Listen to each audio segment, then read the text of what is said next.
Here. Byron. Here. Mary. Here. Eric. Yes. Jen. Yep. John. Yeah. Beth. Yeah, here. Megan. And I am here. Tracy is not here this evening. She had a conflict. And then we would look for a motion to, if there's any, we'll look over the approval of the minutes for, or 18. Is there any motions for adjustments of those or anything? If I could, Yes. this is very, very picky and very, oh, thank you. This is very picky and probably not material, but it talks about Newton in his presentation, and I think it's probably, it would be good to clarify that that's Newton, Mass, not Newton, New Hampshire.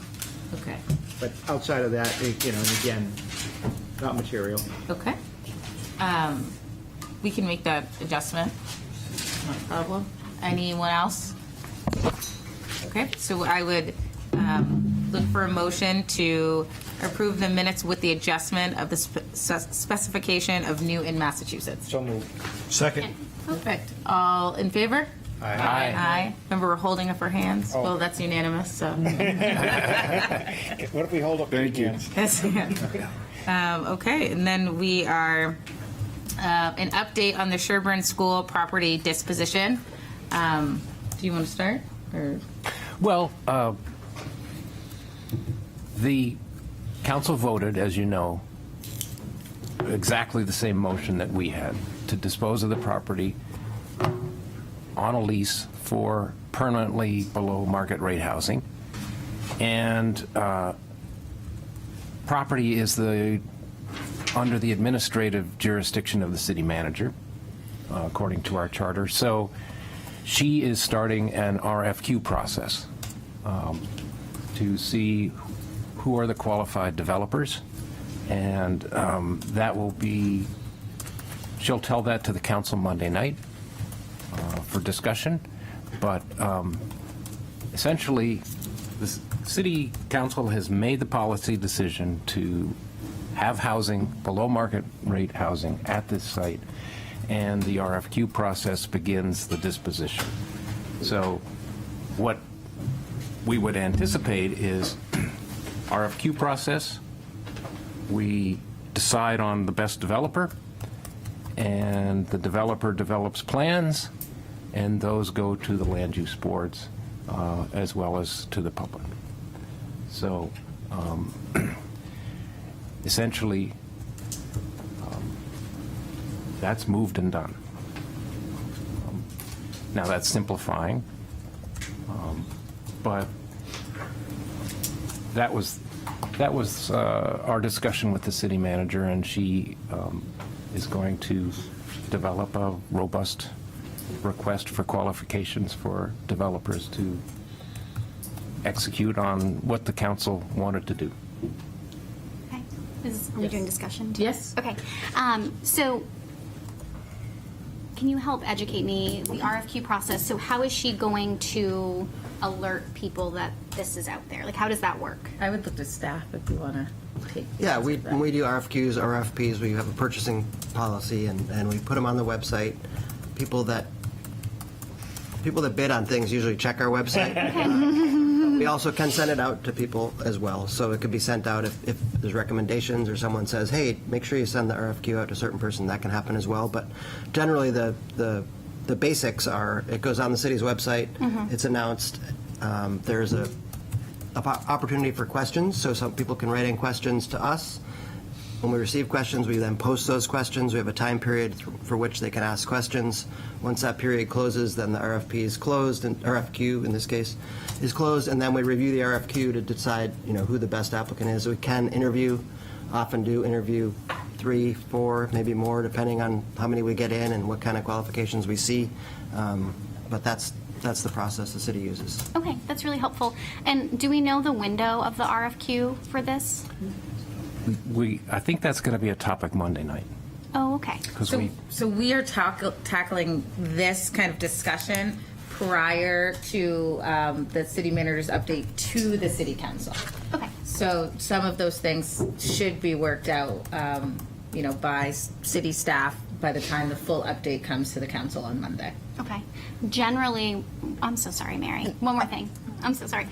Generally, like, what have we seen in the past? Because I'm assuming, like, did we have to do an RFQ or anything at other points for city properties being? For city properties, I'm not so sure about the time frame on the other ones. I'd have to go back and look. I think everyone's unique to the project. Okay. And the direction from the city council and how fast they want to move on things and whether when the funds will be available, that type of thing. Okay. Thanks. Eric? In earlier discussions about this, we knew that it was going to go to the city council to some respect, and I asked whether, whatever develops out of that, will it return to this committee? And if you go through the process and select a developer, and that developer develops a set of plans for this particular site, will it come back to this board or this committee for any type of review, comments, public process, anything? And I know in earlier conversations we said we had an indication that it would come back, but I don't hear that in what you've just described. What I would take away from Councillor Tabor's timeline of events is there's going to be a certain point once things get moving that it will go through the planning process.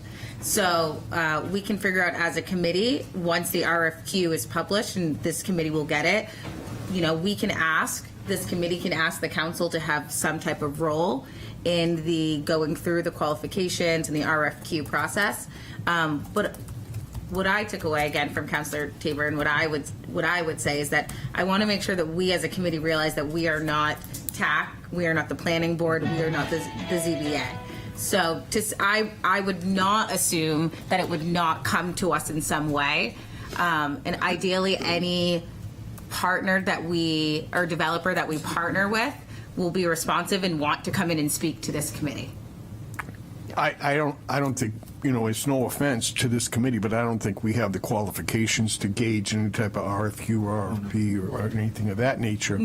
No. So, we'd leave that in the hands of the city to make that selection. No, I just mean, it's just as the plans, who's ever selected, just as the plans come together, that I think that this committee would have the opportunity to review them and see what potentially is going to be done at that site. Yeah. And have a public process or some type of process. And there will always be a public process through the planning board and through the ZBA and through that process. So if we're talking about parallel processes, like really talking about from community-based, absolutely. I would think that, again, we could invite any of the developers in that want to do the RFQ, or any of the developer who is selected for the RFQ, more than welcome to bring them into this committee to discuss really kind of what the hopes for that space in terms of permanently below market rate development looks like there. But I want to, again, just make it clear that we are not TAC, we are not the zoning board, and we are not the planning board. There's no expectation of that. It's just that, I think this committee has a role in that discussion somewhere along the way. Yeah, with community outreach and community kind of facilitated conversations, absolutely. Right, and I think we would want to see how the rest of the committee feels about that. It could also be that the council refers it to us. But that's all to be determined, I think. Mary? Thank you. I have two questions. I think perhaps I misunderstood, but initially I thought there was a question of whether or not there'd be an RFP or an RFQ. I was hoping maybe you could speak was it a decision by the city manager or just the decision to move forward with an RFQ versus moving forward with PHA? Do we want to? I can take a stab at it. I think it's just given the nature of interest in the site, where you get more information. RFQ process educates the city as well as the people, on what kind of opportunities might be out there. It opens the door a little bit to understanding what types of project can be done. So it's more of a broad process, and I think that was what the city manager was intending. And then does that hinder our ability to access federal funding if it did go to PHA for this year? No, so that will be part of, and this is a question that I asked, and not necessarily just PHA, but to anyone who uses the federal tax credits. So what I am looking for from Monday's update of the city manager is a timeline of when we could see the RFQ out and when we would see the RFQ back in, and whether, and I am not sure, but I asked this question and assume that we'll have a public response on Monday of if there's any RSAs that dictate a timeline of how long an RFQ has to be open before it can be closed, or if that is just something that we can dictate within. I think my personal opinion is that this has been very public.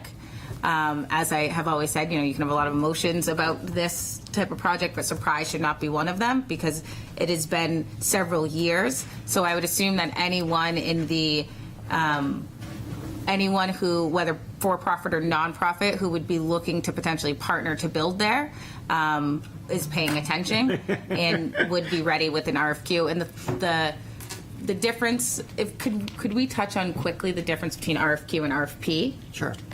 Yeah, so an RFQ is a little more broad. It looks at generally what the project is and then usually leaves it more open. So provide your information on how you could do this project. And then it's really soliciting proposals or proposals or qualifications before the proposal. So the qualifications are, we're qualified to do this project. We think these elements would be really great in this project, but here's what our firm's done, and here's the things we like to do, and here's how we do it. And so we get a sense of who that firm is or the person applying. And then we have a whole set. And then from there, we can either select one of those groups, or we can say, okay, now we want to do an RFP, and we want you and you and you to bid on it. Or we can just say, great job, we really like this one, we want to do that one. So we have we'll have that choice at that point. And it kind of keeps the door a little wider open than an RFP, which you're just asking for the qualifications on a very specific thing. You might not get as much information as about the firms. You'll get more information about the project. Okay.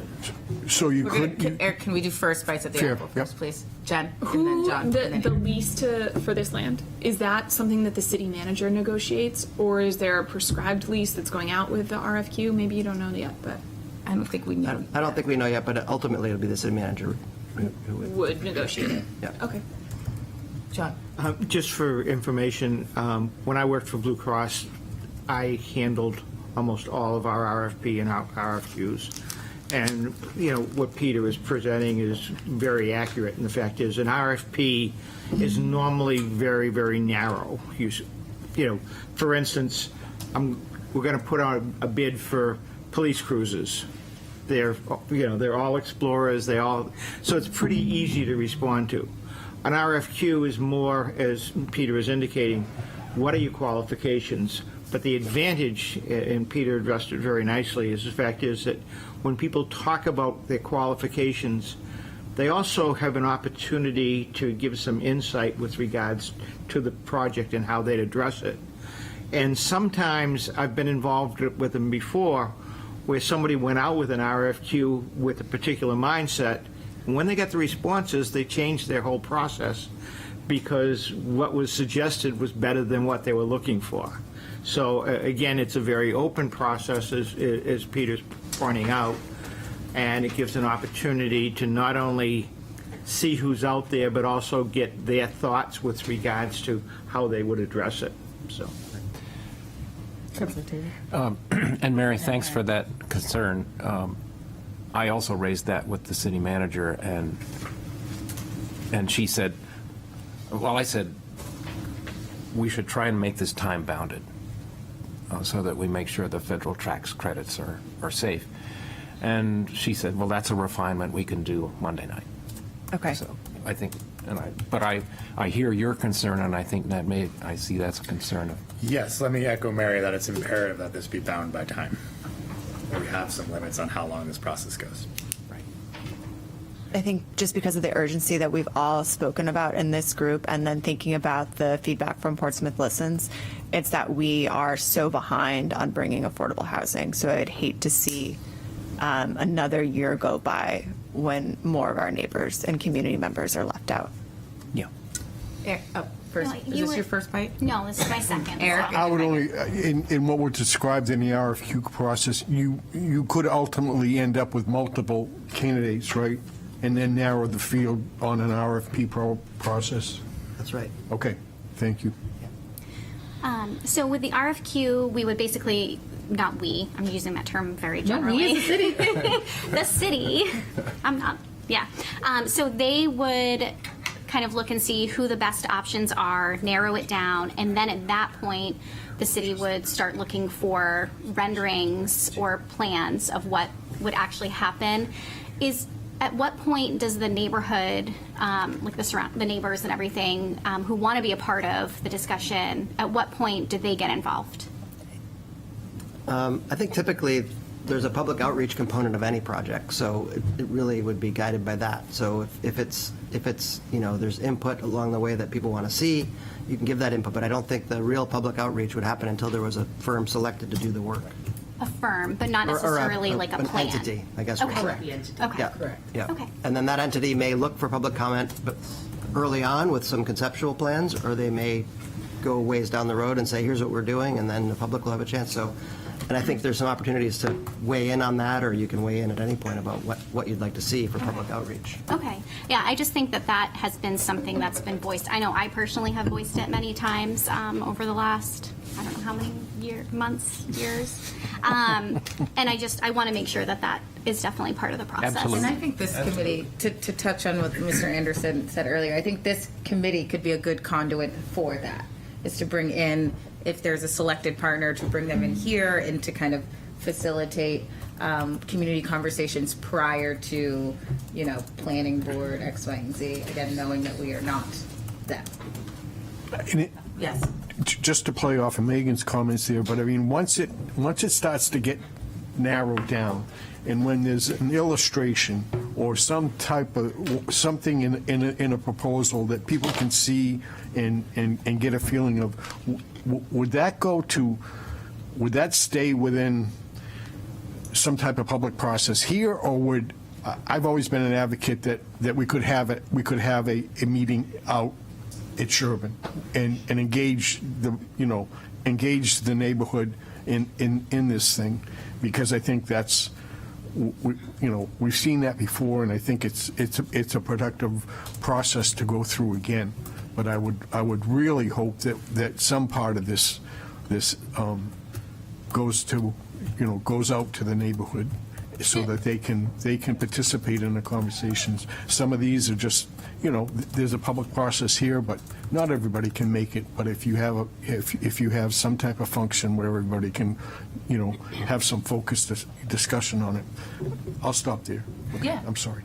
And I would say, and I guess I would look for clarification, I think that we could assume that PHA is going to apply for this. I think that PHA is in a different boat because of how the longevity of the discussion within them. So they may have some previous, as you saw attached to your packet, previous conceptual plans. But I would assume that other people for qualifications, wouldn't have that much, and wouldn't be required usually in an RFQ, correct? Because it's not a proposal. We're not asking them for proposals. It really depends on how much detail we put into the RFQ. Yeah. How they want to respond. And how they want to respond. And then how they want to respond, of course. Yeah. Yeah. So I think, I want to make sure, that we're not holding people's feet to the fire to say, like, well, we need this from you. Or that we also make sure that, we as a community are having conversations of, like, we want a little bit of this, we want a little bit of that. There's community conversations. Within the RFQ, it does say permanently below market rate housing and or community benefit. So if a developer, we wanted to make sure we left it open enough that if someone came in and said, we want to build some housing and a daycare facility, or we want to, put a small community, something that is community benefit. And so that, opens it up a little bit broader too, for some positive community impact on that site. Reuse of the school for those kinds Yes. of things, or if there's a possibility. Bob Sullivan used to say, policy in the city moves in the direction it's voted until it gets changed. And we're moving in the direction that we've described. So when it comes time for discussion with the neighborhood, it can be, can we save the ball field, or can we save the school? But policy direction is set that there's going to be below-market housing there. So that's the direction we're going. John? Just one quick question. Peter, I think that one of the things is that when they start asking questions, that's very insightful. And I would just ask that the questions and the answers kind of get filtered in so that everybody here knows what the question, I mean, as opposed to going onto the website. I think if we provided all the committee members with the questions and the answers, that would be helpful. Yeah, and usually it's a sort of a one-stop, you get them all, you collect them all, then you put them on the website. So I think Right. we would do that the same way. Yeah. When they go on the website, they could come to the committee. Yeah, perfect. Thank you. Megan? One last question. So assuming the RFQ process it has to be approved and voted on by you all? Yes? No, it's starting. Okay, great. So will there be like a public opportunity for us to understand and watch like the decision-making process? Or is that something that's not usually public? That I'm has just not to be. familiar with that. It's not public, Okay. not usually public that Okay. way. It's one of those exceptions that can be non-public. Administrative function. Okay. Will the committee at least be able to know like how many different entities applied? Not names, but just I guess like a number? I would think so, but I'm not going to 100% commit. Sure. It's tricky if you have two. As much as you can share Yeah. within the law. Understand. Everything Yeah. that gets, so I think an easy way to clear, everything that gets posted online that is public record will get shared with this committee. Okay. Yeah, and we just have to be careful we don't prejudice one application over another, or Of get any course. information out there that people might be able to figure out what their competitor's doing, that kind of thing. Sure. Understood. Thanks. Okay. Yes, Eric? Just quick, I've been one to say that there should be, with PHA being, the point of discussion within this committee with proposals and stuff like that. Well, it seems to be that would be eliminated until they might be selected as the right candidate for this project. But, and then at that time, I've got a variety of questions, whether it would be the PHA or any developer, but we'll just have to wait for that process to develop in the final selection of who's going to be the candidate for the project. I think it's a great point, and a point I think several committee members have tried to make, which is let's not prejudge who or what is going to develop that site. Okay. Any more conversation on that? Public comment is going to be in a couple. Okay. Now we have the discussion of the goal statement about a month later. Saga. Our hope is to, Do we need a motion to accept it well, for discussion? no, not for discussion. We can just, because we tabled it, so it's Okay. still Okay, thank you. technically on the, Perfect. We voted to make it the first item on the agenda. Okay. Perfect. I'm here if you need me.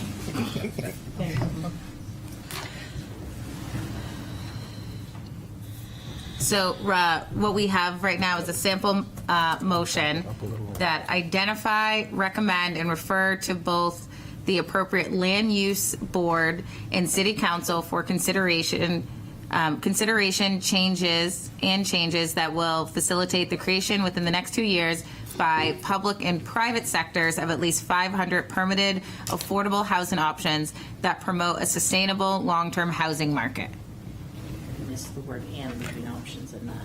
Oh, and it's correctly written. Here it is. Here, that's what you were just reading. Yes. Can you zoom in a little bit? Yeah. Got the eyes fixed, but apparently not enough. No, you're not really promoting it that well, huh? And as a reminder, the 500 came from the housing needs study that we were, 1,500? Yeah, 1,500 by the end of the decade or something. Yes. Right, and this number exceeds that recommendation, correct? I mean, I just do the simple math, and Well, if we're, No, it's 3 years, 3 year- 500 a year. it's 2004 now. 6 years. all right, 2 years. All right, so that's been a running clock since that recommendation was made. Right, by the end of the decade, so it was just essentially 6 years. Right. That's right. What do we need to do? Well, if everyone is okay with this, we can take a vote, or if anyone has any, because the motion is on the floor Okay, already. It was just tabled. So if anyone has any adjustments that they would like to bring forward.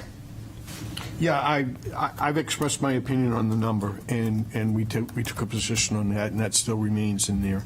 I still read it, and that's just the way I read things, is this is some type of mandate with the language that's in there, that this is a goal with a particular mandate timeframe, and it would be more comforting to, I don't say soften it, but use different words that doesn't translate it into, this is some hard, fast, end of goal, 2 years, 500. It doesn't, it does say, between public and private, but there's no discussion on what proportion, all right? Is this, at the end of 2 years, are we going to take a measure and say, we've done 300, public, 300 public housing projects, or not projects, but we've made available a particular number, and we've seen that the private sector hasn't met that. So how do we measure that? It says public and private, and it's related to a number, and there's no distinction of what type of expectation there is between those two sectors. So I still read this as somewhat of a hard and fast. The language is hard and fast, and I have a problem with that. And I don't know whether there could be any changes. I came up with, it says at least 500. And in particular, I'd be content to say possibly 500. That doesn't make it so it's hard and fast when you say at least. That, to me, I translate it as that's where we got to get in 2 years. And it's a mandate, and it's even an unfunded mandate that I think somewhere along the line we're going to have to take a measurement, and we're going to read that motion, and we're going to say, well, we didn't meet that. We didn't meet that number. So I would like to substitute the words at least with possibly. I think that kind of, I don't want to say it softens it, but it puts it in a better perspective of achieving it. Thank you. We're going to go Diggin, John, Byron. And then I would say if anyone, after everyone has a bite or two at the apple, then if anyone would like to make a motion to change or modify, then we can go from there, so that we're not having what we had the friendly first amendments. Yeah. I would say first and foremost, this is a goal. This is not a mandate. And we are not a policy-making body. So we should be making recommendations, in my opinion, that have concrete numbers. I know we'll go over this later, but in the review of the places to live in the critical report, goal 1, action item 1, the community asked for a specific number, so we are simply carrying on with the community's wishes as a result of what happened from Portsmouth Listens.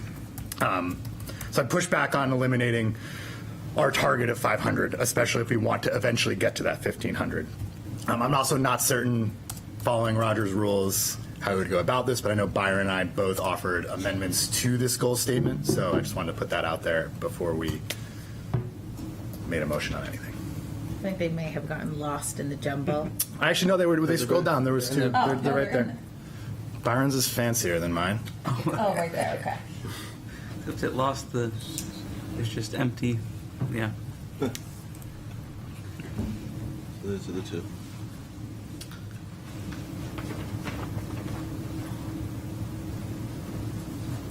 Oh, sorry, I was reading those as quotes from the Portsmouth Listen. I was like, So those are alternatives that you guys have proposed.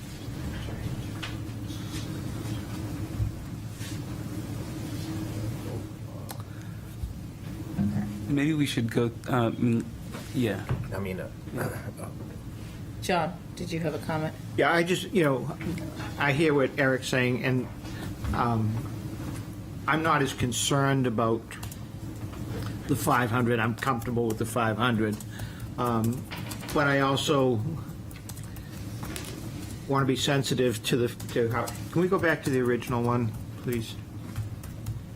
Okay, what I'd like to, again, I'm not offering an amendment at this point in time, but I'm saying, when we go down there reading it, council for consideration, changes that would work towards facilitating the creation. It's a little bit softer, but it doesn't change the context. So just a thought. Okay. And again, just throwing it out there, if people feel comfortable with that, we could do it. If not, that's fine too. So. Byron? Yeah, so to echo what Dagan was saying in regards to it being a goal statement and not a mandate, I think it's definitely aspirational. I think the comments on measuring is important, because I think if we, at the end of 2 years of this committee's existence, we can see, are we at 85% or 75% or 50% or 150% of like that 500 number. I think it's an important that it be a goal, because then we can say, okay, well, the recommendations we've made have worked, or the recommendations we have made haven't worked. And so I don't see it as a mandate so much as like an aspirational measuring stick against which we can make further iterations of policy recommendations. So I think that's why it's good as an aspirational number and not necessarily a mandate. Because again, I think the overall process over the years is fluid in that regard. So that's how I'm seeing that.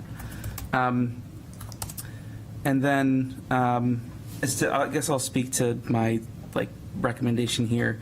It's not entirely material different from what the original language is. There's a couple things that I took out and added. One of the things I took out was the public and private, because I think it's, in my opinion, somewhat implicit in just recommended policies or surveys. It doesn't specify, so it could be public or private.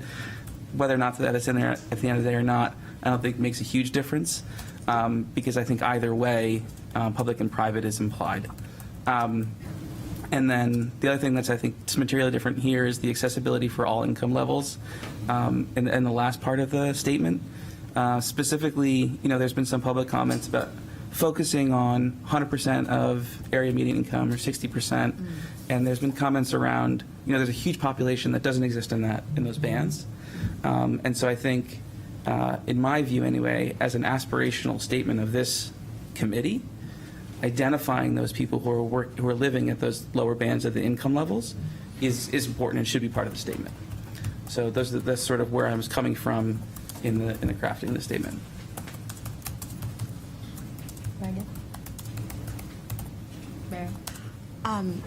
I think there has been some conversation around at least 500, at most 500, possibly 500. Because we're a non-binding committee and it's not arbitrary, but it's not binding, I wonder if there could be a bit of a discussion as to the why and the concern around it. And maybe if we have that discussion, it could help us reach an agreement faster. So we're thinking, I understand that it's the discomfort of having a mandate that we can't reach and not reaching a measurable goal, but maybe if we had a conversation around the why, it could help unlock things for us and move forward. If anybody that feels passionate about limiting the 500, I'd love to hear more about the why. Anybody else have their hand up before me? I think the most important thing is to have a quantitative goal. What gets measured gets attention and gets focus. And if we don't have a quantitative goal or have a squishy quantitative goal, we're not going to measure the ideas we come up with, the zoning changes, the policy changes, in terms of how many how far could those get us towards that quantitative goal? So although I was one who felt 500 was too aggressive, it was the opinion of the committee to go for 500 based on the need. And so therefore, it works for me. But I would, I respect, Eric, what you're saying. We are an advisory committee. I would not want to make it a, maybe we can do 500. I think a goal should be, let's go for 500 and work towards it.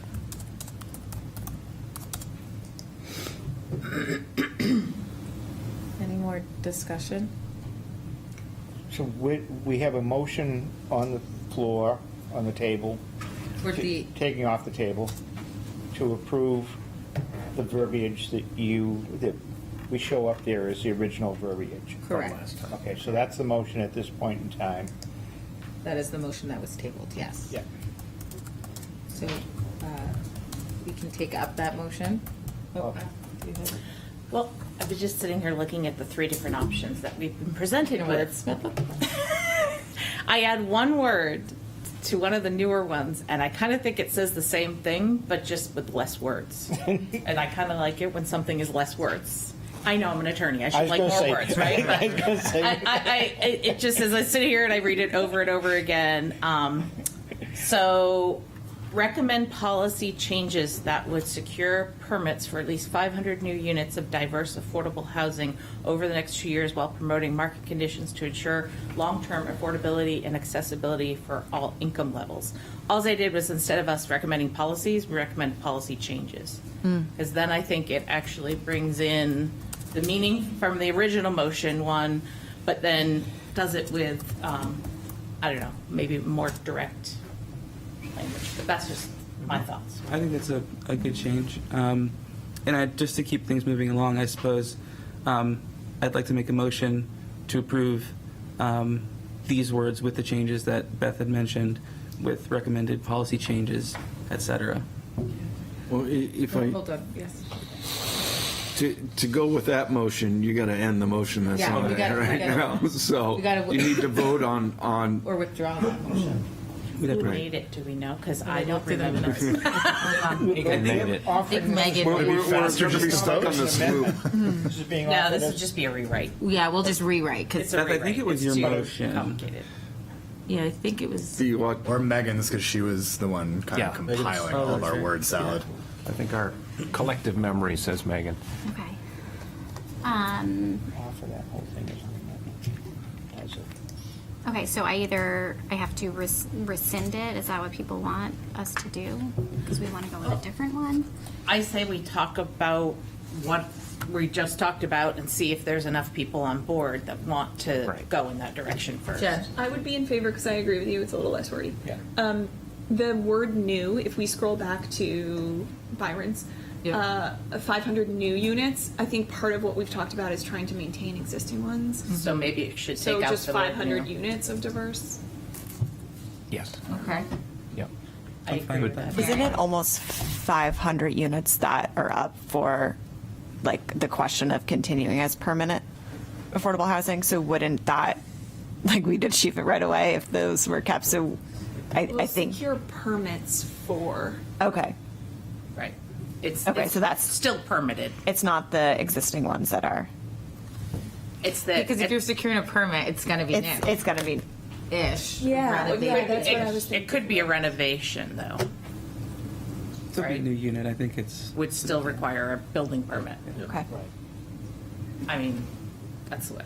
And if it's an what you're office thinking, that's Howard. going into it, it's still going to require permitting, right? So I guess I look at it all that way. We're getting into strategy versus goal. I know, exactly. So I just think that if we goal for 500 new, whether we say new or not, Not going to die in the sword for it. yeah, no, I'm just thinking with or without that word, we're going for 500 permitted, we're talking about the creation. So I don't think our goal really takes into account existing and maintaining existing. And I don't know if we want to do that or not. That's a whole other Well, I think that can consideration. that can be part of the flow chart of a strategic plan of, yes. I also think the last clause of the sentence articulates that we would like to keep the units we have. We're trying to ensure long-term affordability and accessibility. So units that have already been, or that are potentially sunsetting and no longer being affordable units are going to be covered in our goal statement. Could I add a little Yeah. bit to the conversation? Just some context. I'll just pose the idea that this goal is maybe being considered as a singularity, and it's not. There's so many great ideas and angles and approaches being talked about the goal right now. You're not going to be able to codify it into 2 sentences. But this will tie into what this committee will be doing in a few weeks, and that's developing a work plan. So the banner across is going to be the goal statement, but there's going to be an order and a listing and categorical organization of all these different ideas as action items.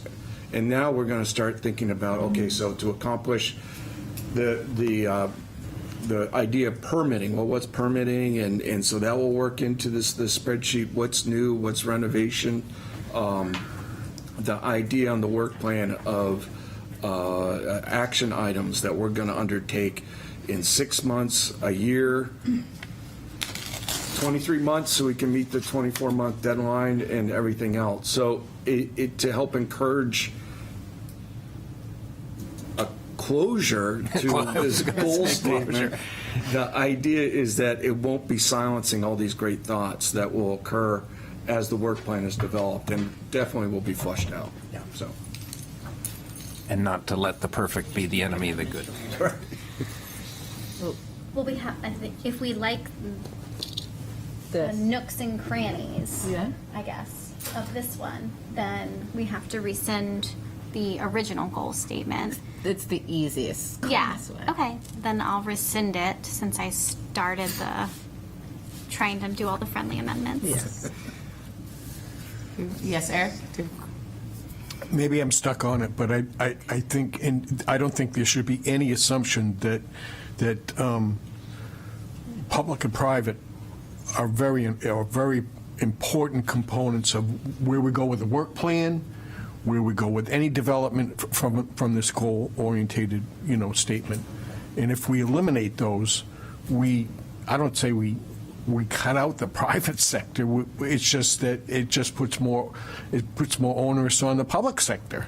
And so I think those, it's a statement for everybody to look at, the public and the private sector, to say, oh, all right, I guess I'm included in this discussion.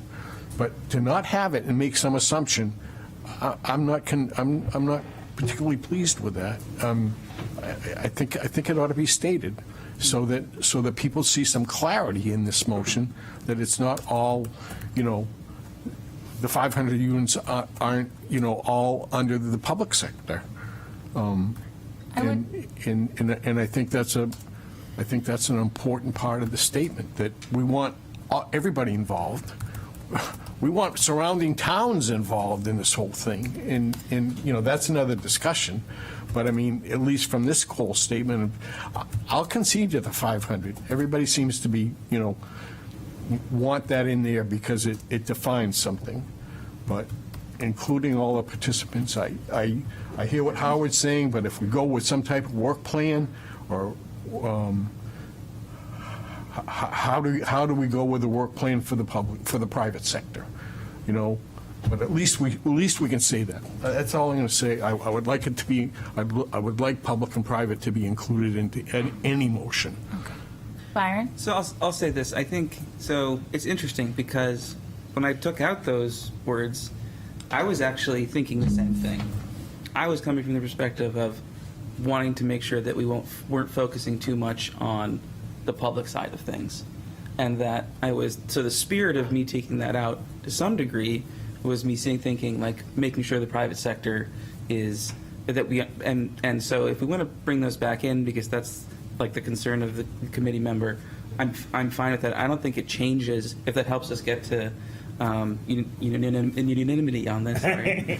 Consensus on this. I always but- had trouble with that Yeah, word, it's a too. tough one. I'm fine with it, but just so the maker or the committee member knows, like my taking it out wasn't because I was thinking it'd be one or the other. In fact, it was very much the implication was that it should come from all sources. So I'll just leave it at that. I guess I don't think it needs to be there because, as Howard puts out, that could be part of our work plan, is that, we actually want a work plan where we're going to make policy changes that encourage private development of so many units or, a percentage of how many units.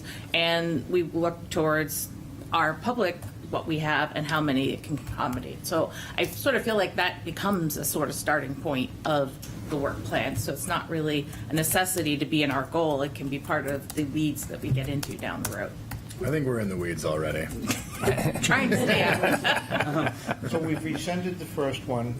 Do we have a Speak motion? into the microphone for a meeting. Do we have a motion on the floor? Don't have a motion, we just are in discussion. So Okay.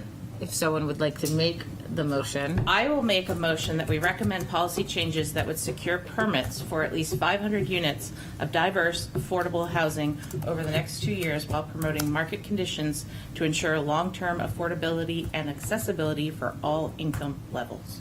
Seconded. Third. Now, if anyone would like to submit any amendments to that, to be taken up. That included. I said my piece. I think right after diverse should be public and private sectors of affordable housing, for affordable housing. I don't want to get stuck on it. I just think it's an important part of the statement that we're trying to create. Are you presenting that as a friendly amendment? Yes, I am. Okay. So that was presented as a friendly amendment. So Eric, would you do it after the next After diverse. affordable 500 units? After diverse, 500 new units of diverse public and private affordable housing. I think that's the right place to insert those two words.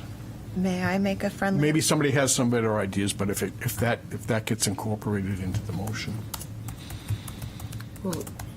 Okay, so I'll make a friendly amendment to put it not where Eric's suggesting, but after let's discuss it before you just start So saying. let's not make amendments, let's just discuss it. Yes. Well, he doesn't have a second at the moment, but I'll give it a second for Okay. discussion. Thank Yeah. you.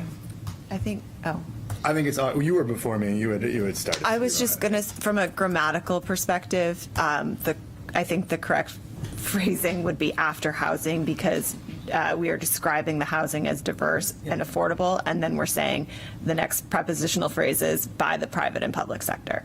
And so that is how I would edit it, so that we are including both of that. I admit it could be a better place. No, than it's maybe you just- described it. So Eric, If I were to diagram the if sentence. you want to rescind your friendly amendment, we can then move to put it after. I'll rescind it to Okay. include it as it's been just described. Yes. Okay. Second. So- Perfect. Want to read? I want to ask a question. Yeah. You need more words than just private and public sector, right? So I think you guess said by the private. and Yeah. public by the private By. and public sector? Yeah. Okay. Can I read it out all again? Please. Recommend policy changes that would secure permits for at least 500 units of diverse, affordable housing by the private and public sector over the next 2 years while promoting market conditions to ensure long-term affordability and accessibility for all income levels. My favorite run-on sentence. Yeah. It's a real run-on. It's okay because we don't have. Doesn't have to be perfect. We That's what I was don't trying. have to be perfect. We don't. This isn't going in it's a Webster. run-on. Marion's Appreciate not- everybody's It's desire long, for but it's not a perfection. run-on. No, I know. I Okay. put in another comma. So you as so the do you maker of the accept- motion have accepted that? You accept the friendly amendment? As long as everyone said that sounded grammatically correct, yes. If we Okay, did, yes, we then did I pay do. them. Perfect. Second accepts? Don't love it, but I will accept Yeah, I'm not loving it either, but we'll accept it. Okay. I don't think it's necessary myself, but. Okay. Any more discussion? Call the question, please. Okay. All in favor? Aye. Aye. Unanimous? Great. Just Okay, took white us smoke up the chimney. 4 meetings. Okay, now we are turning it over to Howard. As you all saw in your packet, we have the presentation of the Places to Live study. Circle. Could I just Yes? I think all of us are saying, when can we get to the real work of, yes, changing the zoning and getting accomplishments done? These are really important inputs. The last session we had RKG, that was an important input showing the economic feasibility of 10% housing, affordable housing at 80%. This is important input because it's the community sentiment.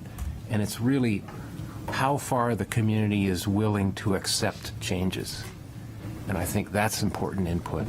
So those two elements are important to hear before we start getting into the revisions of the zoning. Are there more sort of background things that we would expect, background inputs that we would expect to talk about before we start work planning, I guess is the word? I have it in mind. I mean, I think if there's anything that the committee is looking for information-wise, that request can be made. But I think these are the most up-to-date things that have come through. Well, the Housing Navigator in that grant was the RKG study, and then this came out of. So I don't really know. And I would go ahead and make. No, you can. That's fine. You can go.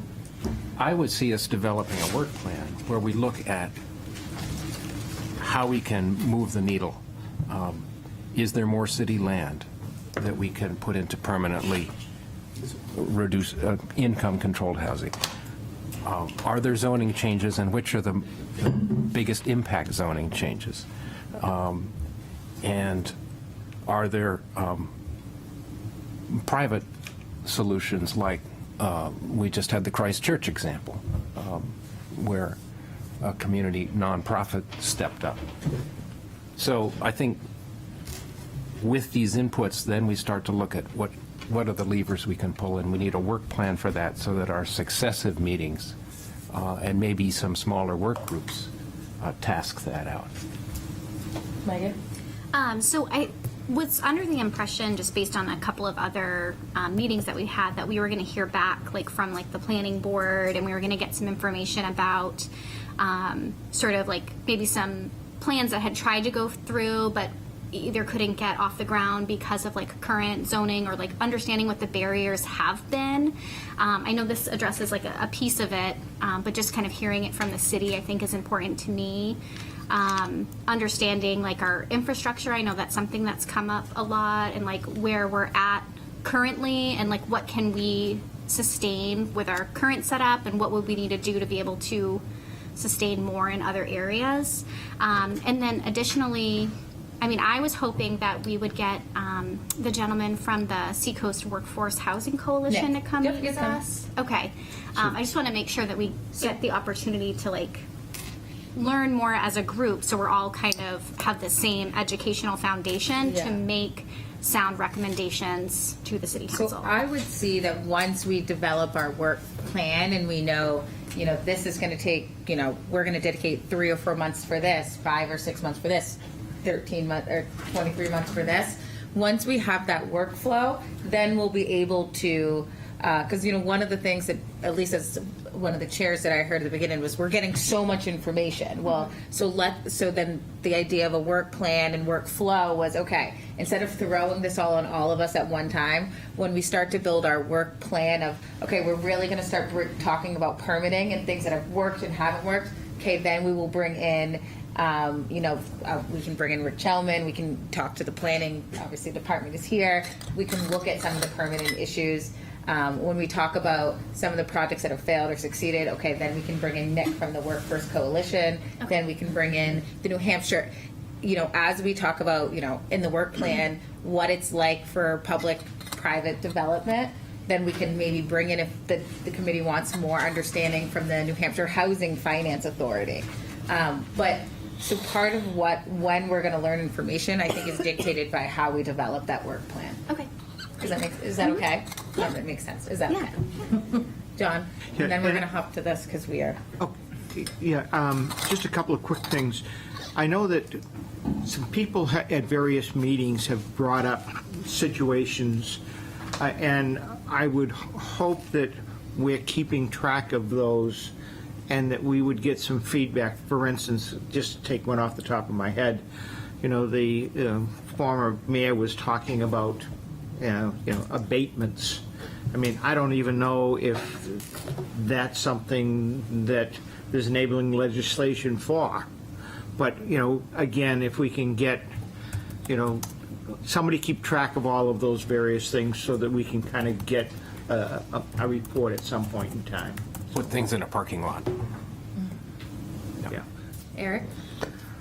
I think it's within the realm of this discussion, if somewhere along the way, this committee could see alternative sites so that they could identify them in some type of scoring aspect, or if it's a scoring aspect, or what this is going to, how those sites can be incorporated in any work plan, and it would be nice to see those.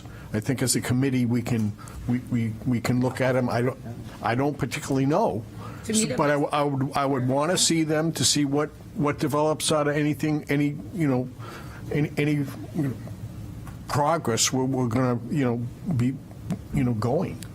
And I think, again, to target back to the work plan, is that we all have amazing, great ideas, and so does the public. And so just tossing out the sites without any context of how we're going to, under what umbrella, which would be, the disposition of city land as a work plan to build more affordable housing. And so it makes sense for that information and those topics to come forward, when we have figured out where in the work plan we're going to start talking about that. And I think seeing those sites. When you say alternative, do you mean alternative to Bruce Sherburne? Place then? had a particular key that fit and made that work. And each site's going to have a particular key to how that site might be developed. Oh, absolutely. And I think, And so to see them, we can Once we work start, through the work we can either start looking at them, specifically scoring them in some type of capacity of the amenities, the transportation, all the things that go along with a perfect situation for development. So I hope I've put that in a request. Now I'm kind of verbalizing it within this, so that, if we could see them at some particular time yeah, very I soon. think once we, and I don't mean to harp on this, I know I've said work plan 17 times, I think in the last 2 minutes, but all of these requests will be filtered through the work plan. And so I have your request, and we can go through all of that. I just want to make sure when you say alternative, you don't mean alternative to the Sherburne development site. Oh, I don't know. No. Okay. I that's one of the sites, and Yeah. there's other sites throughout the city that I don't think we And know. I think the goal of this group will be to discuss more developments for permanently below market rate on other city properties.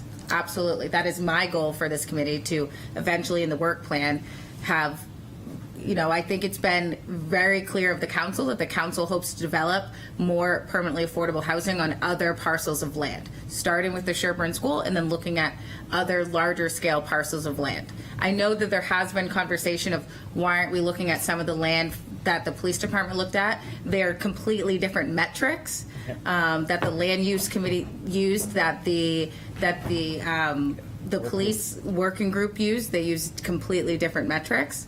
And it still, their least favorite site was to stay here, and it looks like that potentially could be where they are. So, I think we will, again, once we figure out the working plan, which we'll be dedicating a couple meetings to, once we figure out our flow, then we'll be able to infill with planning board, with discussions of other city sites, with discussion of payment in lieu of programs, bringing in other speakers and as a group, learning cohesively, as Megan said, I think that was a good saying, how you just said, at the same knowledge level of all of these things. Dagan? I'll be super quick. because I think this will be helpful for you, Eric. It was probably 2 meetings ago in the beginning of April, there was a document that was shared that was a staff review of city-owned land for the purpose of workforce housing that did exactly what you're asking for. It had a spectrum of criteria that it graded all these properties on. So if you are looking for something, it's I believe it was in a packet that Howard shared. I think it was 2 meetings ago, but I'd be happy to find it and I share it must with have you. missed it, but I mean, if that can be made available again. Yeah, it's for all of us. very legible. It was very helpful. And for I us think- to type, maybe some type of discussion on how we as a committee might score them for the amenities that I think are necessary for any potential. I think you could also look to the May 8th, 2023 land use meeting, and that will have also, I think, a bit more robust, and it does talk about the scoring. But and I think that speaks to the Megan's point about making sure we're all on the same knowledge base, but I think I knew that there had been questions on that, and so that's where I found the broader information on And I that. think that's a good point because I know it has been mentioned in public comment that the list originally had 100 and something. Some of those properties are literally medians. Some of them are parcels of parks. Some of them are non-developable. We also don't know in some of those parcels how far wetland buffers are, how far delineations are. So, to say that we went from 150 something or 100 plus down to these, 4, 5, 6, 7, it's because it was every parcel of city-owned property that would never, so some of those were easily wiped out. But again, I think once we get through this, and then in the next meeting when we start to work out our work plan and our workflow, we as a committee can rank, well, what is the first thing we want to tackle? What is the second thing? What is the third thing? What is the fourth thing? What can we do in groups, and what can we do as a whole committee during these meetings? Okay, if we are good, we will. Sorry for the delay. So some quick background. Invest New Hampshire, they had a grant program, and the city of Portsmouth applied and received what's called the HOP grant. And so the HOP grant has been applied to serve the city in a number of different ways with specific goals.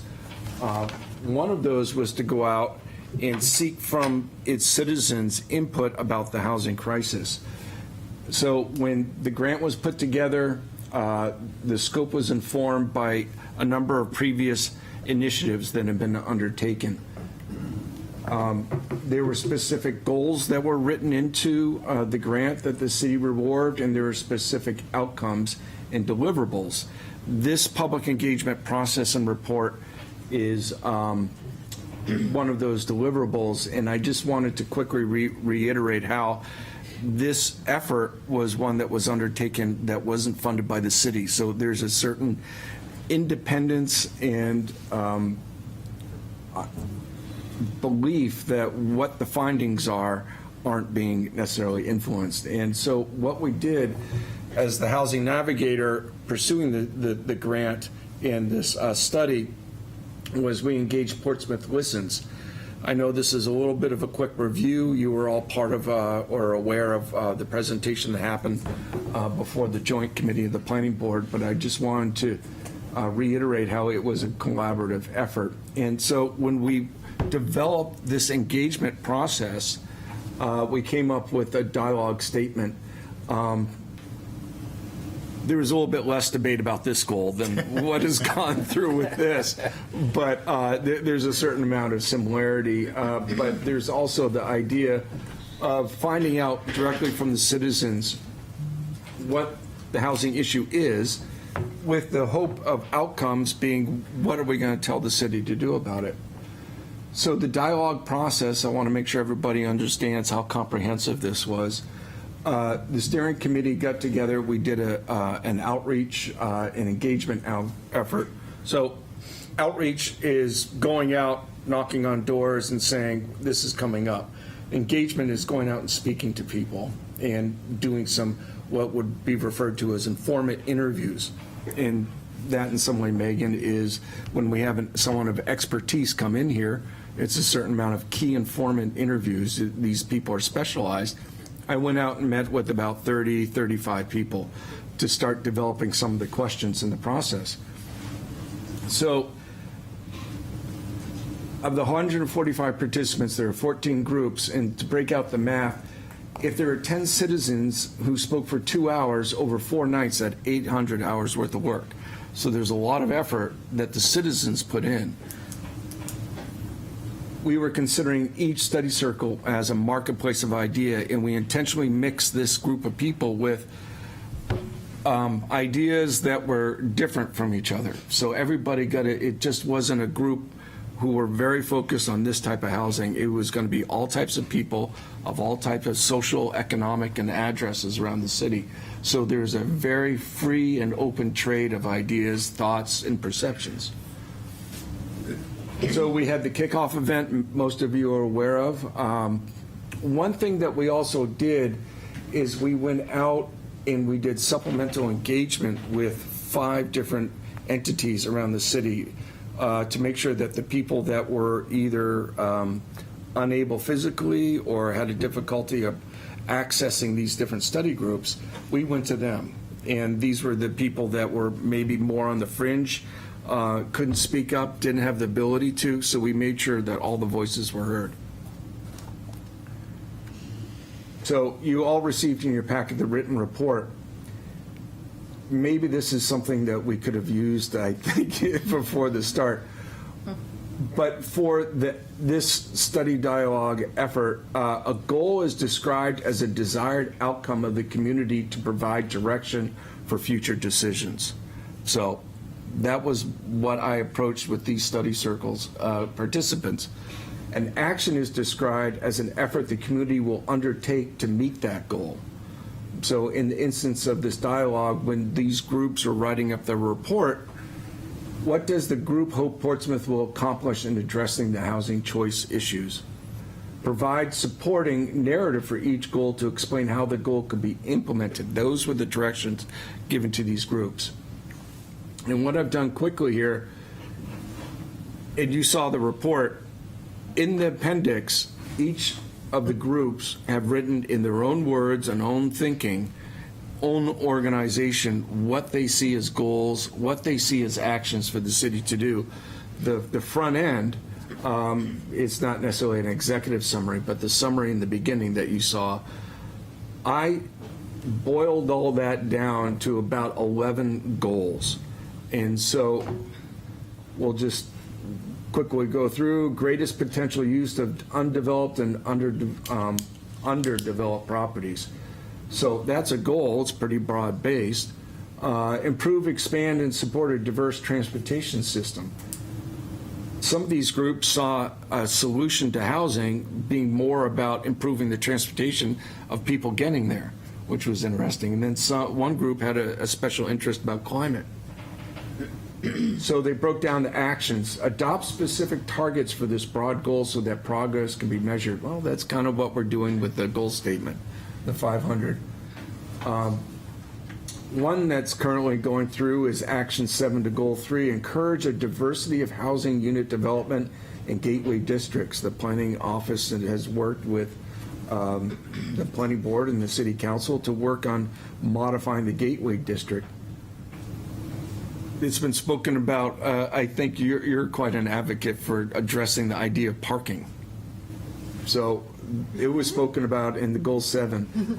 Strategic zoning regulatory changes that decrease or eliminate parking requirements. So our goal statement talked about policy changes. Well, here's a policy change that we didn't necessarily have to write into that goal statement, but it's an action item.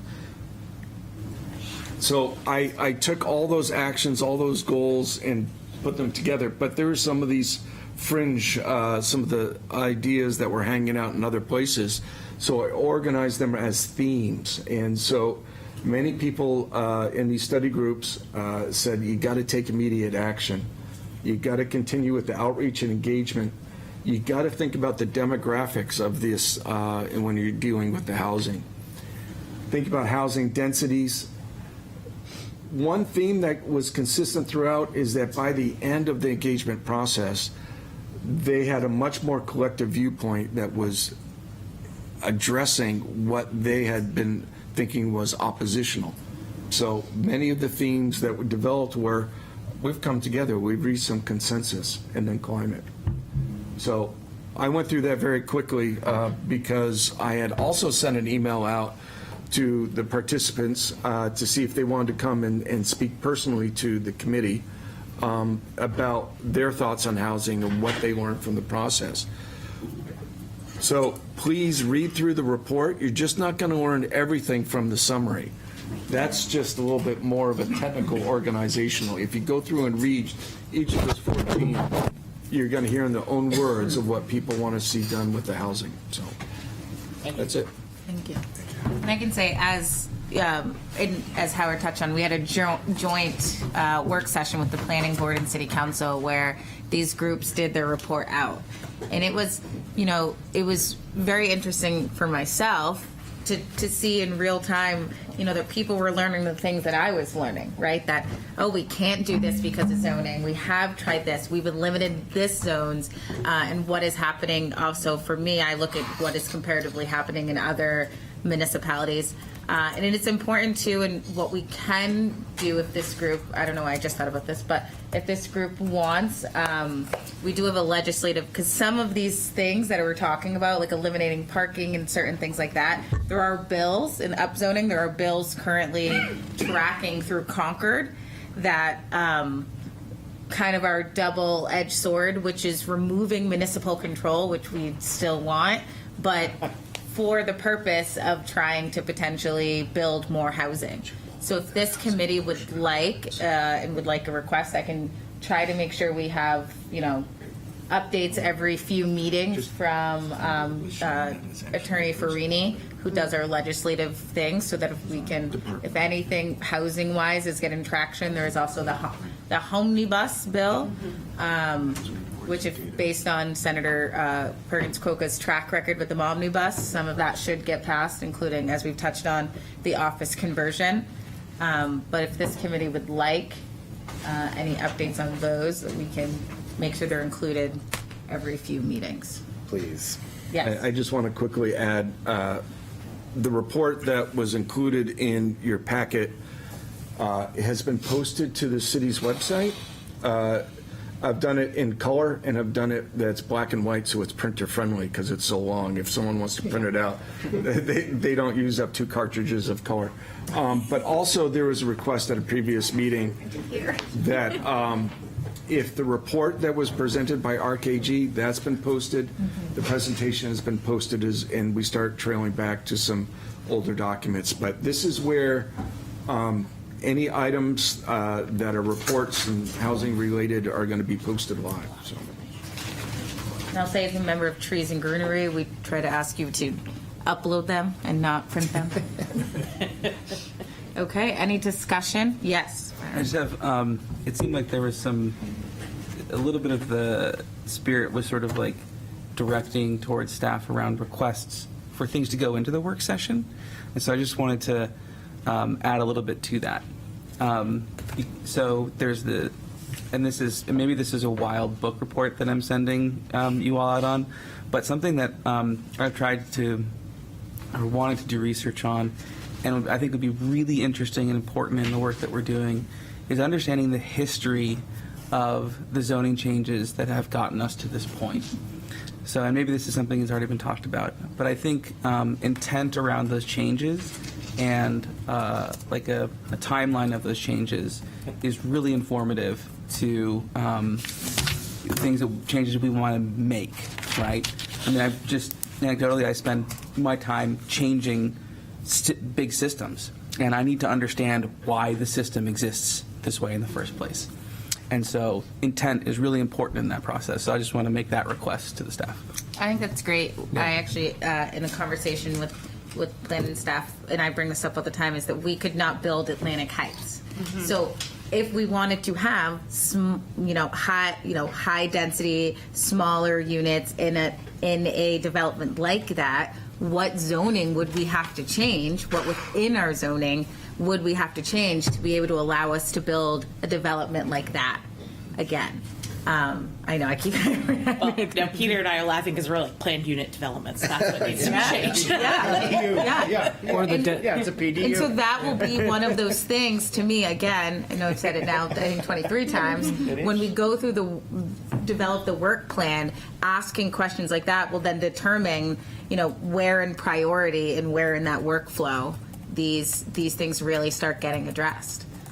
Because we can't. I use that because it's a neighborhood that I lived in for years that are 2 bedrooms that are roughly on average under 700 square feet. You live comfortably in them. People don't ever want to leave them. It's a great neighborhood, and it's like, but we could never recreate that. And so my question always is like, well, how can we change our zoning to recreate that? Or the density of Union Street or Cabot Street. Yeah, And that or streetscape. Richards Ave. You couldn't build the density of like the triplexes now that we have on Richards Ave, which is one of the most desirable streets to rent or buy. And so again, I think potentially more effective than going code by code or update by update is looking at places that we love as a community and getting public input and saying, could we build this today? And if not, what would we have to change to be able to build that? Yes. I think Beth was first. I just wanted to add to possibly help you. Most all these things come from our master plan, right? So it's the process around a master plan that then creates the changes, the policies that are made. So if you're really truly looking for history of these things, you could look at the prior master plans and what came out of those master plans. And housing is in every single affordable, streamlining, not even just housing, streamlining affordable housing is in every single master plan. And I have a book I can bring to you guys from 1978 that I got for Christmas. And it's called Portsmouth, The Changing Community. And in it they don't have, recorded meetings. So there are letters back and forth from community members that are still part of the community, like Peter Lawton, talking about how the community is changing and housing is a huge issue. So again, we won't all serve, we're not reinventing a problem. Public comment will be in just a few. Howard invited me to come as one of the members on one of the groups. Okay. Said that I'm going to open I'm it. here to speak about that. I understand. And so I understand, now we're Peter. devolving into other Peter. issues here, so I just Peter. want to make sure that Yes, I understand we are going to be opening up, and I'm so happy you're it's getting here. pretty late, though, right? Okay, yes. Once the committee is done, we will open it up for you to speak. Is there any more discussion on?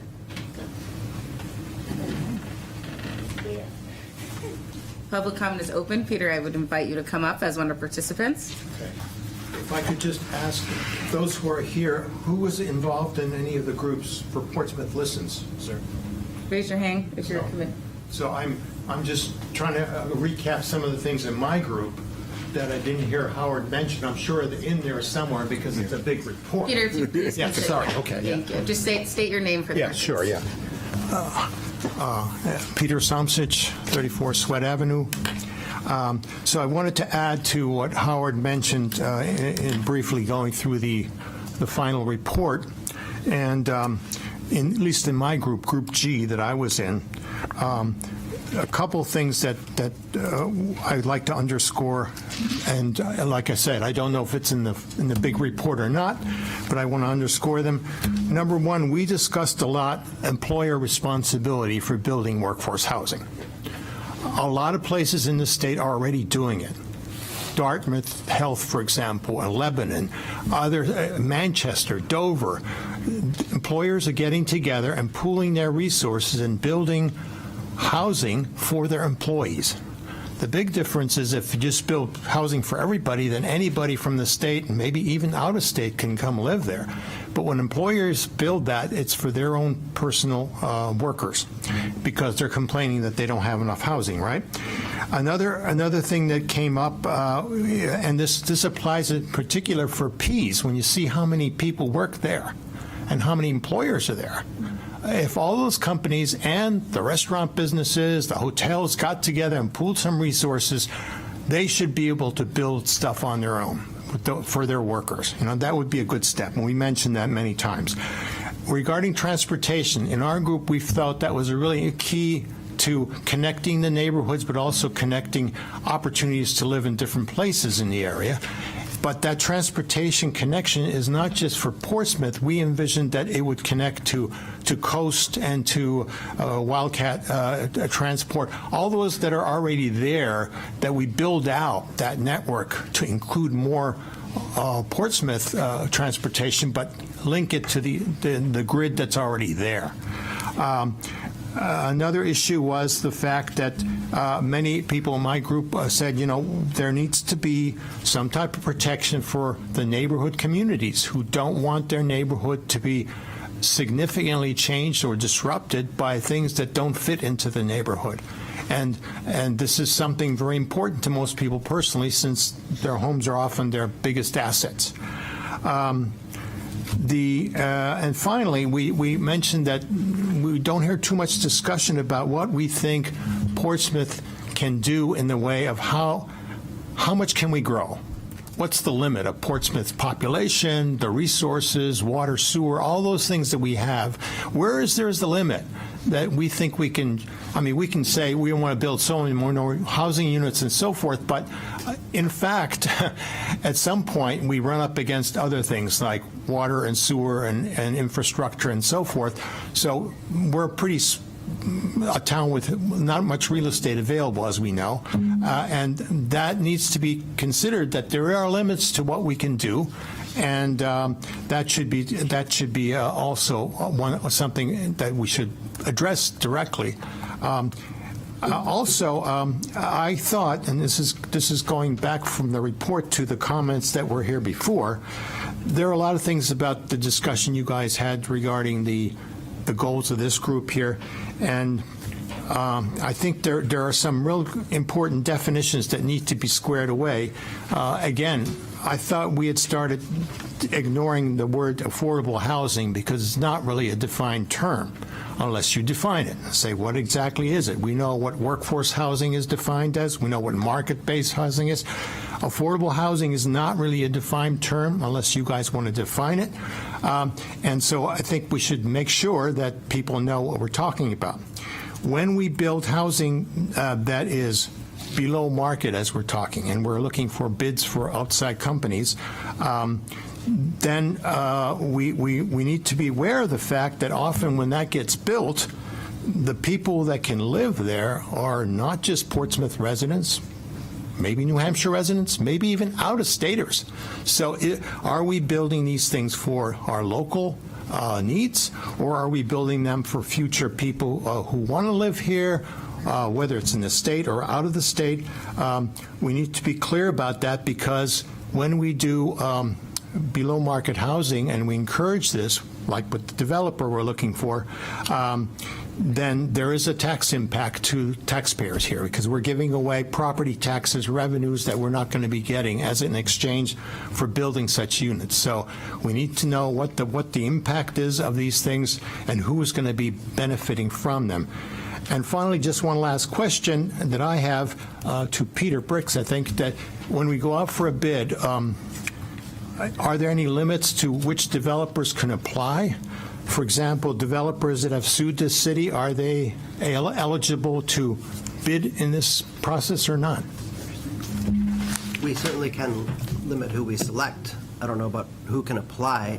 Oh, okay. That's actually what I meant. Yeah. Who we select, not who we. Yeah. Okay. All right. So thank you very much. Those were my comments. Thank you. 3 minutes. Yeah. Is anyone else here from the Housing Circle?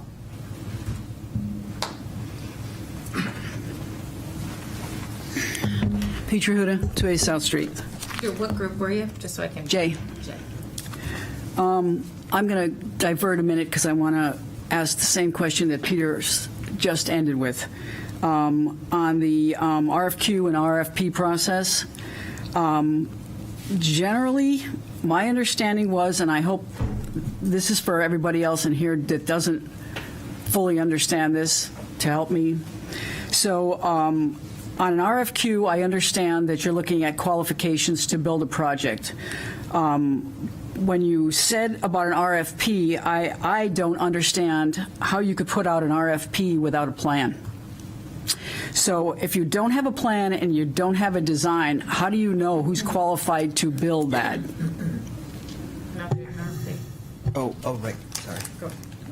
You want me to answer? You can answer this. So RFP is a request for a proposal. That's right. To provide some service that you specify what that service is. Right. So when you specify what that service is, you have to specify a plan to know if they can build that, if they're qualified to build that, if they, So in following the question that Eric asked and a few other people, how can you put out a request for a proposal to build when you don't have a plan that you haven't discussed yet? We're putting out an RFQ. We're not First thing was an RFQ. I understand that. I understand that Peter said that you can do an RFQ to an RFP. It has not been stated that the council has any desire to do an RFP. The council's only asked to see an RFQ. So I just want to make sure you're not buggy before the horse. Okay. So that was my first question. The next thing there is, and Assistant Mayor, you are absolutely correct. There is an RSA for that, and the RSA is involved. I think it's RSA 21. It involves competitive bids. So the city is required to follow that process in most things you do. Next thing, I guess I'll talk about our study group, and I just wanted to kind of reiterate. Unlike everybody else, I'm retired, so I have time to read all of this exciting stuff. Some of us that aren't retired have. Yes, I know. I understand. This was exciting stuff. To me, the most surprising thing, and I think this was brought up by Megan, who was in my group, because we noticed this right off in our group. The most surprising thing that I learned from the Portsmouth Listens was the different knowledge bases that came together. And in our group, a lot of the different people that came in didn't really have the basic data that was available from the city.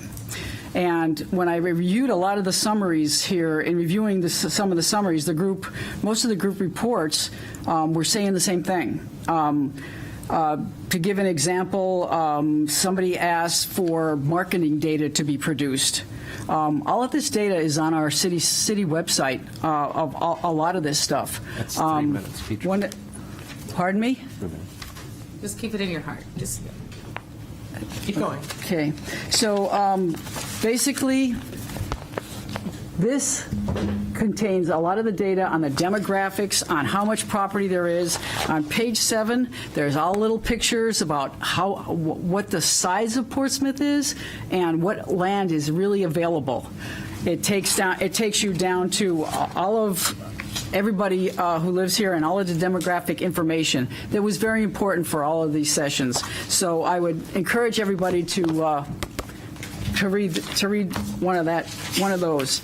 Some of the stuff that jumped out at me that was, I guess, a little bit of a problem for me when looking at some of this stuff was one of the things that was said is about our historic district. Review, and this is in the goal number 6, I don't know what page it is, character elements of heritage and architecture. Review historic district restrictions on housing density to provide preservation without strangulation that creates more opportunities for housing creation. I don't know if anybody's gone down to the historic district lately, but they're on top of each other, and that's how they've been for 300, 400 years. So it's going to be really hard to do that. And any other, I guess, building that is going to apply in our historic district, you need to consider what our historic district actually means to the city. This is why people come here. This is why Portsmouth is different than everybody else. So I urge you to, on this goal, think twice before you decide to put more housing and squish it in down there. We do want to let other people speak, Peter. Thank you, John.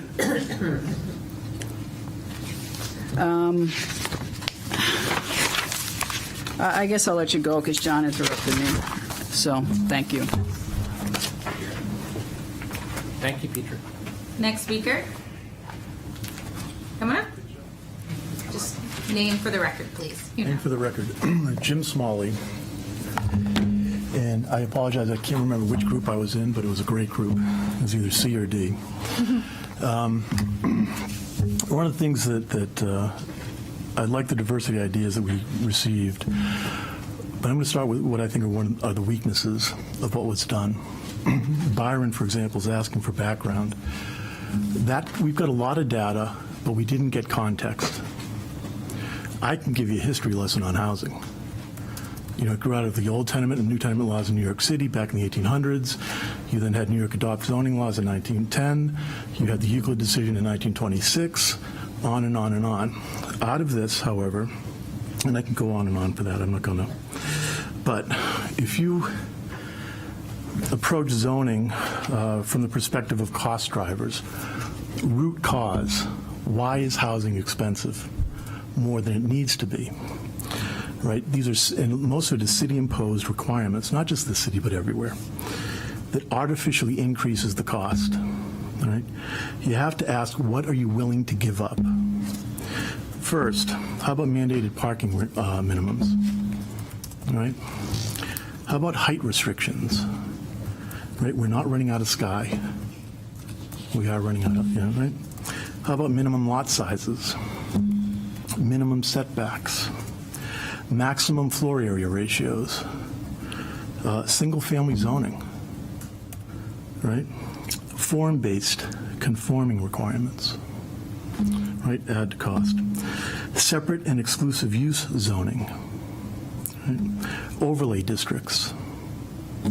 I guess we're all NIMBYs to some extent, right? Well, I'll give up this. We can't do that much. The question I'm asking you is, how serious are you about making housing affordable for all? Right? Not just around the edges. Well, we have a government program to solve this government problem that we created. Right? So think about it. You know, if you were to start again, no zoning at all, what would you require? And I don't want to run up against the 3 minutes, but my last thought is on Sherborne. You're good. On Sherborne. That has a great impact in terms of providing an immediate need. But there's also long-term consequences, possibly negative consequences. I haven't heard anyone discuss the negative consequences. And if you can't discuss them, you haven't thought it through. All right? Should, for example, a short-term lease versus a long-term lease, you can think of that as if it's a long-term lease like a perpetual lease. That's the effect of creating two effects. One is the same as creating single-family zoning. It has that lock-in effect. The other is, and I've heard, well, I'll give you another one. We want resources, and by resources I mean the folks that move here, live here, work here, to reflect the business needs. When you create certain zones, you're preventing that from happening. The natural, optimal talent pool for moving in. So I've heard, well, they can't live outside of Portsmouth. Why not? Why can't they come here? What if we need them here? Why would we reduce that diversity? Maybe we shouldn't let anybody from Massachusetts in here.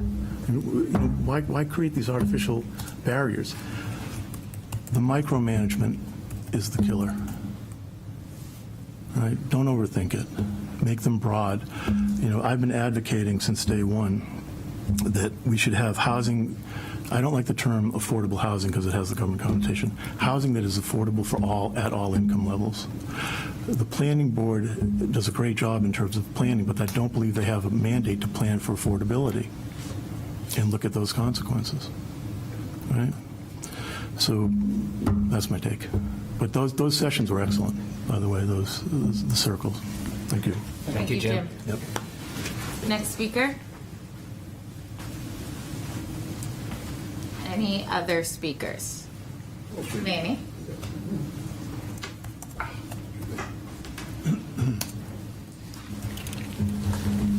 Manny Garganza, 471 Colonial Drive. I just got a few questions. I'm assuming that the state does not allow the city to tell these developers that are building we got behind Five Guys, we've got HEB, we've got Christmas tree shop, we've got development all over the place. I'm assuming we can't tell or negotiate with some of these people to put in some workforce housing. I know we're going to do that over by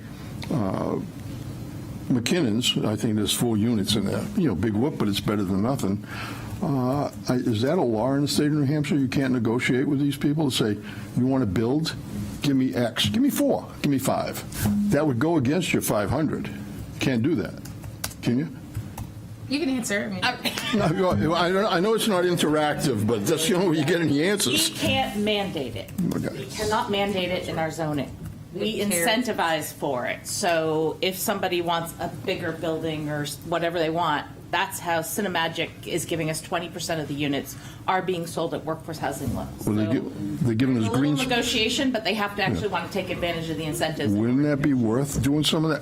I know we're going to have workforce housing somewhere, or below market housing, whatever. Because we got a lot of building going on here. So I think the important thing to remember is that, so we have changed some of the zoning laws, but anything that is permitted or even has gone in front of the planning board before any changes take effect are grandfathered into the old rules. So all of these new developments that you're seeing on North Mill Pond, at McKinnon's, those are all the zoning before land use and the land use committee and the planning board and the council just adopted the mandate of, it used to be, workforce housing or community space. Now it's workforce housing and community space. But I think that's very important, because I was actually just talking to my neighbor about this today. If something has gone in front of the planning board to the conceptual phase, they're locked into the laws at that time. I'm sorry. Only if they have a public hearing. I'm sorry, So they public have to hearing, have not a first conceptual. public hearing. First public hearing. I said that wrong last time, too.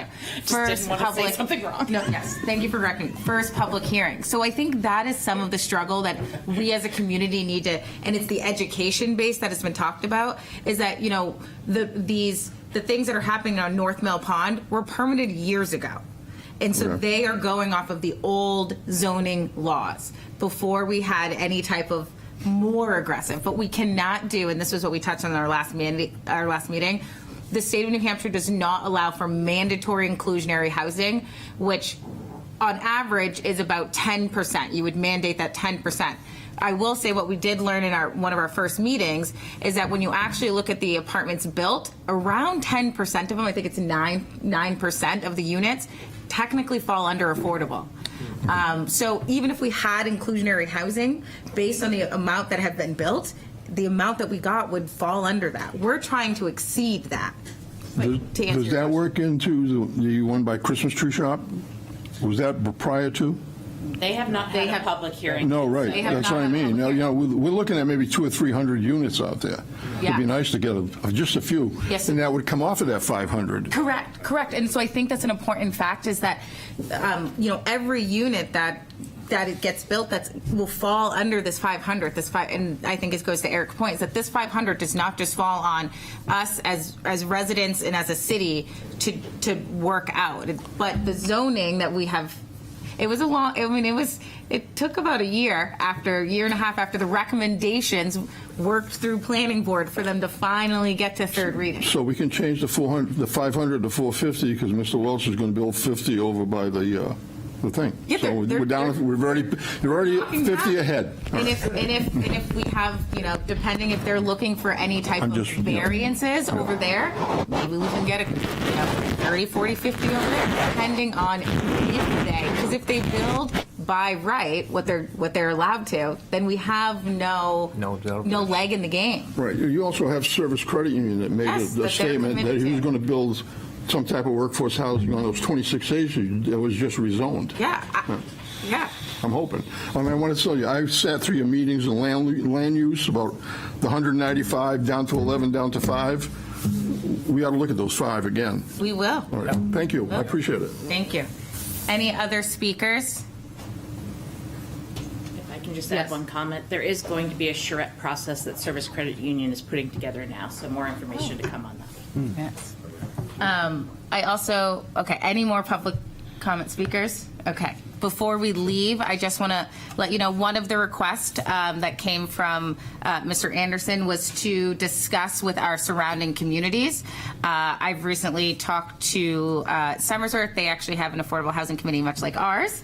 But also, you will all hear about this on Monday, but he said it's okay. The mayor has sent out a letter to all of the SAU districts that come to our towns, asking them to look at their land, telling them what we have planned on doing to Sherburne, and asking them, we've learned that technically our PHA extends 6 miles into our border, and so some of those towns do not have housing authorities, but that request that was made, and that is very, what the council is looking for, that letter has been sent out to the districts that at least touch our school. Besides that, what I did touch on the last council meeting was, I think, 10 different projects within 35 or 40 minutes of Portsmouth, which includes a couple hundred, almost I think like 300 workforce or affordable units that have been built since 2021 by other communities, including Rochester, Dover, Somersworth. So I think there's this narrative that other towns aren't doing anything, when in reality it's some of the towns closest to us, like Greenland and Newington and Stratham. But again, we are, as per request, reaching out to those communities, but we can't require them to change their zoning and to build on their land. Technically, some of Rye has been recently built quite a bit as well. Since I tried to make that request, I hope it's not just from physical property, all right? That the letter was in context to say, well, if you don't have the property, can you contribute to our zero balance housing trust fund? Yeah. And that's a budgetary thing, but I think it helps. Yeah. If they say, we don't have the land, then we can say, well, why put the whole onus on Portsmouth? They have the land. Whether they want to do it or not is not. Then show us the money. Yeah, I think that you could go round and around. That we have plenty of people that complain that we are donor town for education. So if you're looking for another town to give another town money, that's a finance director question. But I just would think any official capacity from these surrounding towns at least lay it out. You can't. I mean, I know plenty of you have asked, in some type of one-on-one conversation. But if we can have some official letter, this is an official letter that will be in the city with a council request packet. for an official response, and Yep, so that we can measure those surrounding towns. There is a request for an official response in there. Yeah, of course. Byron? Sir, you said something that I didn't quite pick up, which was relative to the PHA and miles outside of. Can you just clarify a little bit what that meant? Yeah.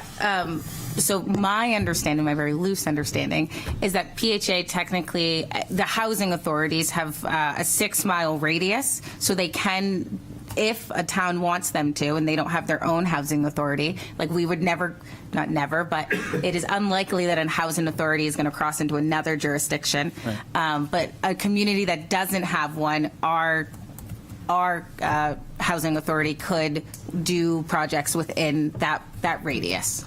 Thank you. Oh, okay. Yes, within that radius. So if they, I'm assuming it has to do with being like federally recognized as a PHA, as a. My very loose understanding is yes. Interesting. Yes. So, and we put that, I believe, in the letter that, hey, we have a housing authority. Okay, our next meeting is in 2 weeks. If you have, yes, John? Well, I was just going to say, if you have anything that you would like, please let us know, and then we will plan on trying to work through the workflow plan. Send them to me. Could you run that by? Could you run that whole process by us again? If you have any other questions that we haven't discussed here, how do you do this loop? Everything, yes, everything should be forwarded to the chairs. You can CC staff on it, but everything should be forwarded to the chairs, so that, there was an email in our packet from Mr. Anderson with the PHA, and we wanted to make sure everyone is in the same loop. And I think some people have, redundant. We all are asking a lot of the same questions, and so making sure that we're not double timing. But please make sure everything comes to the chairs, and then we will send out to staff. So yeah, rather than just going directly to Peter Britz or going directly to the PHA, please ask the chair. We'll ask the city manager. She'll get the answer. And just And we'll send it out to everyone. for everyone's information, I asked a question. It's buried on the last page of the report. Of the packet. Oh, of the packet. Yeah, Okay. it's not noted that it's there. It's just buried in there. Yeah, it's so at the bottom page of the packet, you'll see any email exchanges or correspondence. So I think Not it's- intentional, John. It No. just came in at the last minute and No. sorted there. But just if anybody, it's not listed as a separate item. No, it's just in there. It's just under the email correspondence. And I was glad to see that. Yeah, that was information. And that is why I think it's very important to make sure that you are including the chair so that every information gets put, nothing gets pushed to the side. Anything that comes in gets shared to the whole committee. Awesome. I'd look for a motion to adjourn. So, All in favor? Aye. Aye.